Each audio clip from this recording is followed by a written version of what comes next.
Midnight movie this week is The Omega Man, 1971, directed by, who we have here, Boris Sagal, and starring the great Charlton Heston, Rosalind Cash, and Anthony Zerbe. This is one of those movies that I have heard about my entire life. It's one of those movies that's always been in the background. It was one of those movies that was always in the video store in the sci-fi or horror section. At Because it was older, I just kind of walked past it. You know how you are when you're younger. I find like even cinephiles, we don't necessarily give older stuff a chance. And I literally watched this movie for the first time last night. And this movie, it's 70s, which I absolutely adore 70s cinema. You guys, if you follow the channel, you follow me, you know that. You know that I like anything sci-fi or, horror, dark fantasy oriented. And I'm like, okay, this movie is going to be a layup. This will just be a fun watch. And it is. It is absolutely a fun watch. What I was really surprised by, though, was how I did not expect to be moved or worked up as much as I was at this film. Omega Man is the first film adaptation of the 1954 novel I Am Legend, of which there was a recent film. And I think I like Omega Man more, again, just because my aesthetic tastes, 70s.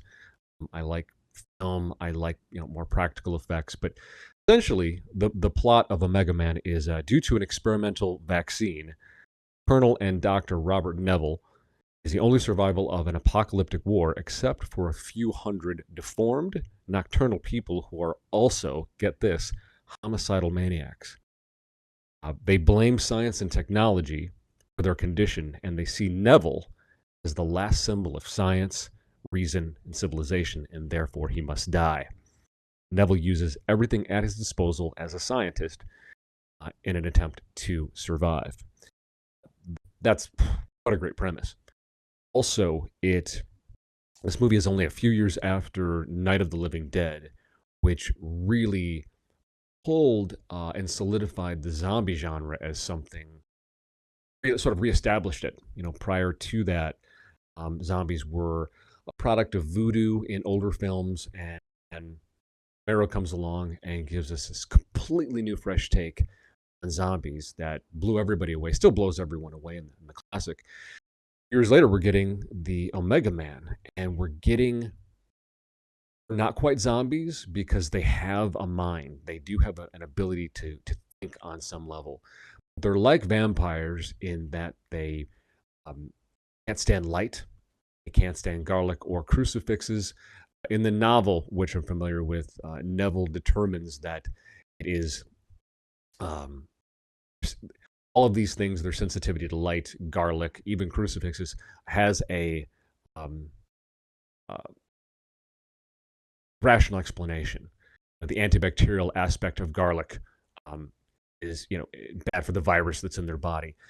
They can't stand light because of the way the virus has affected their vision. I'm not sure what the explanation is for crucifixes. I can't remember that one. But suffice to say, the thrust of this movie is you have the character of Robert Neville, played by Charlton Heston. And as far as he knows, he's the last real, true human man on Earth. And it's really cool. The opening of the film, you see him sort of driving various cars through a post-apocalyptic Los Angeles. There's nobody on the streets. Everything is deserted. He's going into various grocery stores, supply warehouses, and looking for food, supplies, gas, ammunition, you name it. He then goes home to his apartment, and I love his apartment. It's not that it's just a cool apartment. I mean, it is. It's a swinging 70s pad. It's wood paneling and handcrafted wood furniture, but he's also got a library. He's got sort of a cool 70s style looking TV and monitor setup. Has, sort of like the colorful kitchen of the time. And you see him talking to himself, talking about, oh, it's Sunday. On Sunday, I dress for dinner. He's created, and he's holding on to being a civilized man by wearing a green velvet jacket with a ruffled shirt for his Sunday dinner. He listens to various bits of music. He has a library. He is playing essentially chess against himself, a bust of Julius Caesar, but he's keeping his sanity by also holding on to what was civilization. And I think that's so awesome. Don't remember if that came through in the recent film or not. I don't remember a ton of it. I do remember that the vampires were really scary. In addition to Neville being this real guardian and exemplar of civilization, of reason, of the thinking mind, of all that's good in the world, we have the other side of it too. So you have they refer to themselves as the family, which are these sort of zombie mutant vampires that only come out at night. Neville has full run of LA all day.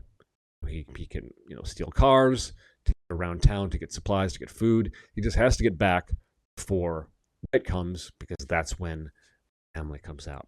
And I think it's quite an interesting name, the family. They are sort of this collective of again, zombie, mutant, vampires, whatever you want to call them. They're not mindless like most vampires. This isn't the rage virus from 28 Days Later. This is something else. It has really, it's as if if you took most jaded, nihilistic people in society today, people who want to tear society down, who just want to burn it all, people who are envious of those who can produce, create, who are competent. Hatred of the good for being good, hatred of the competent, hatred of science, hatred of pursuit of values. That's what these mutants are. And it's illustrated through the entire film. They destroy property, they destroy equipment and stuff that Neville needs. They exist to destroy, and they're absolutely convinced that civilization, at which reason, philosophy, science built, is somehow the bad. If that is not exactly what both of America's political cults have in so many ways been saying, I don't know what is. I don't want to get too bogged down in politics, but there's really no one on the political scene in this country who's saying we need to maximize more freedom for all Americans so that they can pursue whatever their values are, make as much money as they want, and build the lives they want. It's all policies that do nothing but cripple us economically. Inflation, they're destroying the money in our pockets. It's regulation and tax and fee after, all this stuff that, if you're in the millionaire and billionaire class, you can absorb all of that. If you're a thousandaire like me and you probably, it's a death by 1,000 cuts. That's basically what these mutants are. They have a real hatred of thinking. And if that isn't our politics today, I don't know what is. Okay, getting off my soapbox. That's really what was, I think, what affected me most is you get examples in this film, and I'm going to work really hard not to spoil it, because you can watch The Omega Man right now on Philo, Philo. It's another sort of all-in streamer, similar to Tubi and Plex, where you can just find, it's just a dearth, a motherlode of great old movies. But on Philo, they have a programming block they call Soul Flicks. So apparently they're folding Omega Man into sort of like blaxploitation a bit, because the other lead in this film, Rosalind Cash, black woman, partners up with Charlton Heston's Robert Neville, and they kind of make a go of it. They work together to themselves and to get the things that they need. And Rosalind Cash, she's awesome. She's such a badass. She pops up with a gun, an afro, and a motorcycle when she shows up. Not to spoil anything. I love a strong female like that. You guys know I worship at the altar of Pam Grier, and I'm getting Pam Grier vibes. Rosalind Cash, she does her own thing, but I love that self-possessed, kick-ass woman, and that's who she is. These two work together, and they work against the family. Anthony Zerbe is the sort of leader of the family, and you sort of see back and forth. And again, I'm not spoiling anything for you, but we have flashbacks to the world before before this Russian-Chinese conflict spills over into a war that basically ends things. And the only cure to what sort of leaks out into the world is an experimental vaccine that Robert Neville, in a last-ditch effort to save his life, uses on himself, which sort of makes him one of the last men on Earth. Flash forward, he's scavenging, trying to build, eke out a life for himself, holding on to the threads of civilization, of reason, of the rational man. Eventually teams up with the badass Lisa, played by Rosalind Cash, as they work to combat the evil forces of mob mentality, of unthinking, brutish, anti-reason, anti-mind, anti-civilization mutants of the family. And again, Anthony Zerbe is kind of their leader. Before the world ended, he was sort of a broadcaster, a newscaster, and you sort of see him in various broadcasts as things are coming apart, as the world is ending. And you sort of see him start to fold into sort of a very well, we always knew judgment was coming. Well, now it's here. So again, blaming the world for its position, and it's like, this was going to happen. Very fatalistic. He becomes a very fatalistic character over the course of his broadcasts, and then finally we see him, and he has become one of these albino zombie mutants. They have, their eyes are whited out, they have no pigment, their hair is white. But what's interesting, like our heroes that are multiracial, multi-ethnic, so is the family. One of the notes that I saw in reading up about this film was how colorblind the casting was. There's even a point where, actually, I won't even tell you about that. I don't want to ruin too much. When they cast this film, they cast to who suited. They didn't necessarily look for, this character should be white, this character should be black, this character should be a woman, this character should be a man.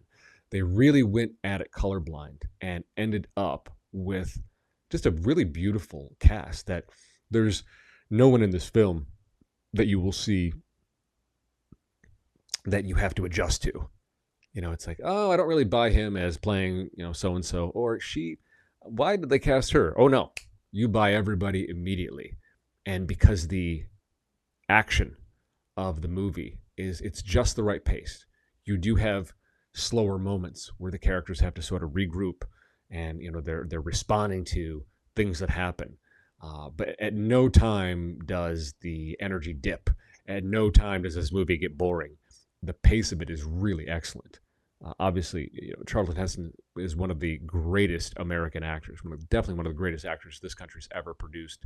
He was all over film in the 50s, 60s, 70s. Just a real legend. Rosalind Cash is another actor I really want to watch more with her. I really like this woman. I hope she did other stuff, because she's super talented. Anthony Zerbe, if you're anything like me, if you grew up watching rerun television from the 70s or 80s, you know who Anthony Zerbe is. He's kind of he's one of those guys who's just sort of always worked. And there's supporting cast too. One of Matthias. Matthias is the name of Anthony Zerbe's character, the leader of the family. He has sort of a lieutenant, a right-hand man, played by Lincoln Kilpatrick, and that character is Zachary. I kind of love how the family, they have quasi-religious names: Matthias, Zachary. These are characters that are sort of in ways named after prophets, but it's sort of like this inverse, because they're like, they're super dark. They're not bringing forth the message of hope in any way. So I like when writers will inverse that. But yeah, everyone is really solid. Everyone is believable. There isn't a weak link either in the lead cast or the supporting cast. Of course, it's 1971, and it's 1971 LA. So it's kind of cool to see, this city that I spent a lot of time in. What was it like 50 plus years ago? And I even recognizing buildings, streets, and so forth. That's really cool. But shot on film, Technicolor, incredible 70s wardrobe. The score of this movie is You could say it's kind of all over the place, but that's what makes it awesome. It's everything from sort of like mod and sort of the pop music of the time, but also mixed in with, I guess, what would be precursor synth. There's a lot of gothic organ in there. Obviously, you've got these zombie mutant vampires. You've got to have some type of organ in there, the spooky aspect of it. But it's a really eclectic score that's in this, which really made it even more fun. I'm a huge fan of a great score. So much of a movie I feel can be made or broken by not being able to underscore the score, underscore a scene with the right, the right sound. And man, it's really beautiful. This is a movie I'm going to watch and rewatch. It is not formulaic at all, which you would kind of expect from a movie of this era. But if you know about the 70s, the 70s was New Hollywood, where writers and directors and producers were actually taking risks. Can't imagine that happening today, but we should. And so you have unconventional characters, you've got really strong characters, you have a lot of curveballs that are thrown your way. You've got just a real leveraging of the style, of the aesthetic, of the sound of the time. Uh, it's a really intelligent script. Couldn't really see any holes, any plot holes. It's just a really, really solid movie that really surprised me. Again, I got physically sad. I got physically angry at points, and that's not something that really happens to me in the movies that I review. I review a lot of movies that are just fun, popcorn movies, cult classic popcorn movies. I do watch heavy stuff, but even the heavy stuff for me is sort of a comfort. This movie really, really surprised me in the best of ways. I was not expecting to have the emotional reactions to parts of it that I did, but I'm glad that I did. I'm really glad that I chose to watch this movie and to review it, because I've been walking past this movie my entire life, and man, this was really worth it. The Omega Man. This is an excellent movie, and it's a movie that, again, not spoiling anything, when it's over, you are thinking about these characters. It absolutely leaves you wanting more, which I feel like is one of the best hallmarks of great filmmaking. That, okay, and they walked away into the sunset, or they didn't, whatever it might be. It's like, okay, and then what? Like, you almost want to, you want, it's like, oh, tell me there's more. Tell me there's like there's an extended cut or a director's cut where we just get a few more scenes, and you tell me what happened to X, Y, and Z. So, yeah, I cannot recommend this enough. It is streaming free on Philo. I am going to try to hunt down a Blu-ray of this movie, because I want any behind the scenes, any interviews that can be had with this cast, the director, anybody. This is one that's going to be on my rotation forever. So I highly recommend you check it out. But are you familiar with this movie? Am I right? Is this movie worth the praise that I'm heaping up on it? Again, this is so many movies that I love aren't necessarily loved back by the likes of Rotten Tomatoes and so forth. But let me know what you think in the comments below. I think it's a strong cast. I think it's a great score. Maybe you feel otherwise. Let me know in the comments below. Please like, subscribe, help me build this thing, and I'll see you in the next one. Bye.